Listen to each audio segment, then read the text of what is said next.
TFT is honestly a really good game, but it's not quite perfect. You can lose for some of the dumbest reasons. Bugs.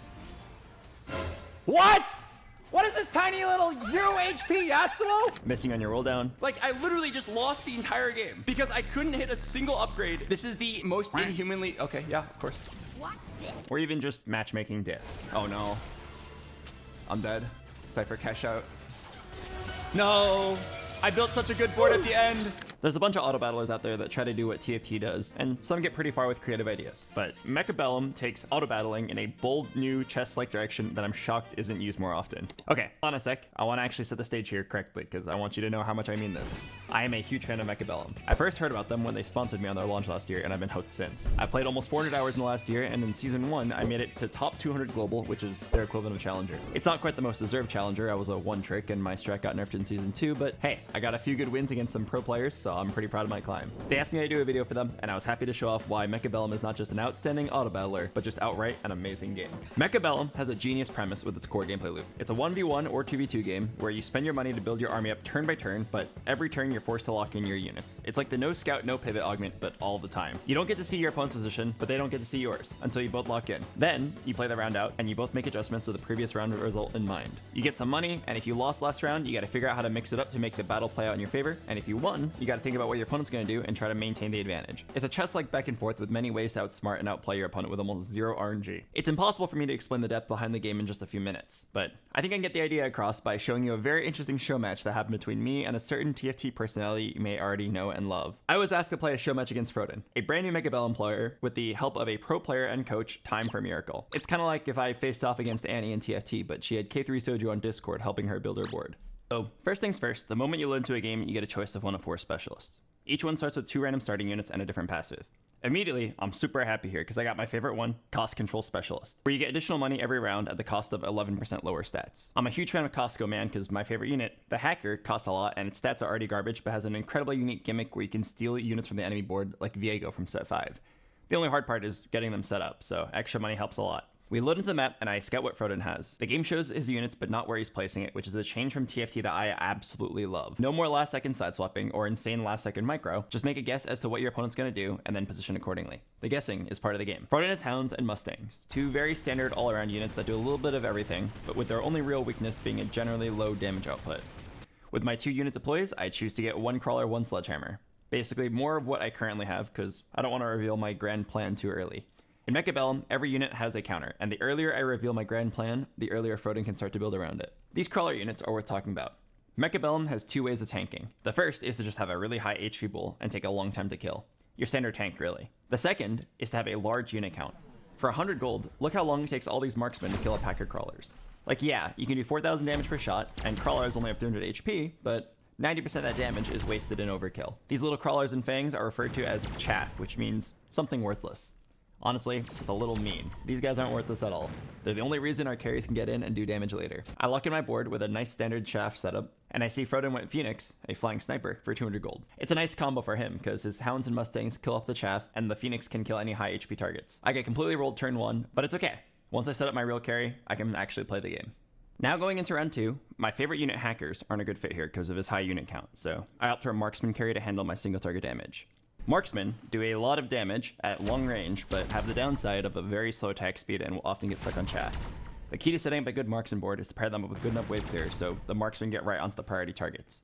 I do a little bit of trolling here since it's a show match and opt for the 300 gold rapid fire upgrade that doubles all marksman attack speed but halves all damage dealt. This is a pretty bad use of money because in Mechabellum, both players just get the same amount of money every turn with a couple specialists and abilities granting more.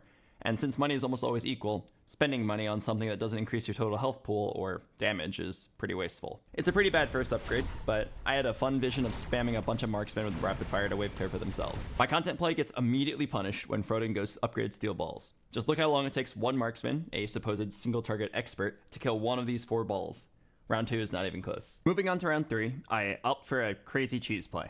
In Mechabellum, both players have 2 towers. They're used to handle long-term upgrades like global damage, as well as short-term upgrades like a 1-round range increase for 100 gold. In battle, if a tower dies, your whole team gets effectively stunned for a long time, usually rendering the battle over unless you trade towers. I put a lone marksman all the way in the front corner to try to snipe his unguarded tower, but the moment I lock in, I see that Froden upgraded his tower. It's an insane hard read. He spent 100 gold to fortify his tower, predicting I'd go for a cheese. Just look at how long it takes to kill this tower. By the time my marksman finally gets it, the battle's long over. Luckily, player damage is calculated by remaining units at the end of a fight, and early game, there's just not that many units on the board. So despite getting rolled 3 rounds in a row, I'm still over half HP. In round 4, I say, this game is doomed. I need to go for something crazy to win. And I buy my favorite unit, the Hacker. The Hacker is expensive, weak, and squishy. What's the upside? You already saw it earlier. Any unit it kills gets converted to your side, allowing you to steal your opponent's best units if positioned properly. Hackers take a long time to target after killing someone, so you really only want to build them if you're sure you can get them to hit a priority target.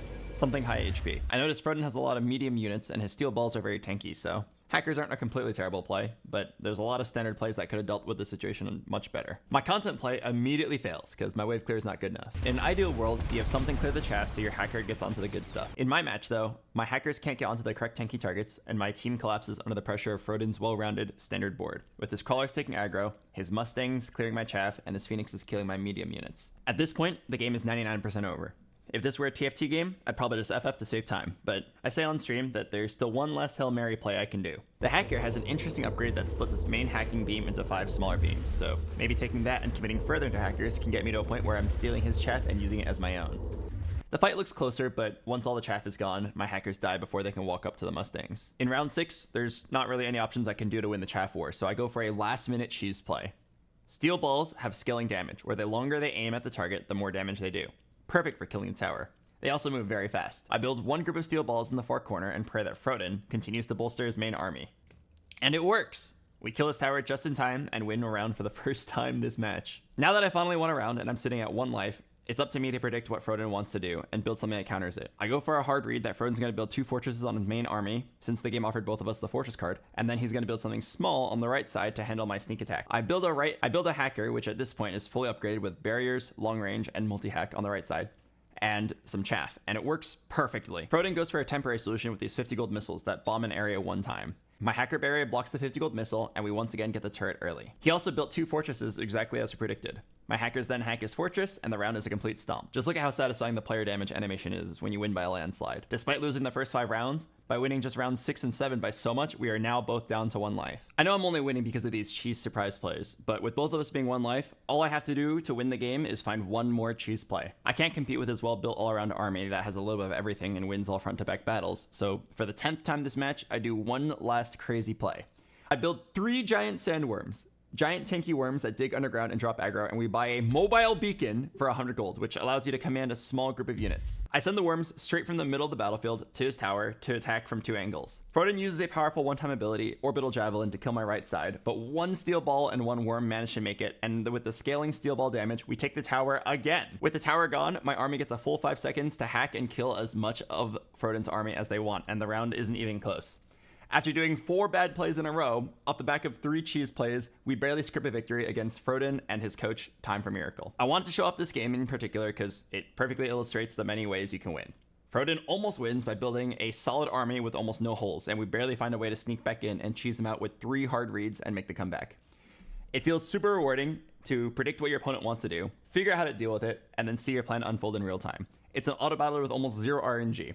I've been playing this game for over a year now. I have almost 400 hours in it, and I'm so happy I get to show you guys why this game is not just an outstanding Autobattler, but just outright an amazing game. I'm so happy I get to show you guys why this game is not just an outstanding Autobattler, but just outright an amazing game that does the Autobattler formula different from the rest. Mechabellum is available on Steam for only $15, and it's a one-time purchase. No gacha, no DLC, just $15 for the full game. Trust me when I say it's the highest value $15 you can ever spend if you're a fan of Autobattlers like me. Thanks so much for watching one of my rare non-TFT videos, and I'll see you guys in the next one.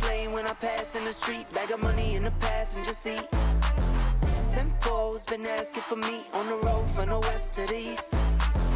Way up, I might never come down, cause the coast racking up the flight miles. So high, I might never come down, so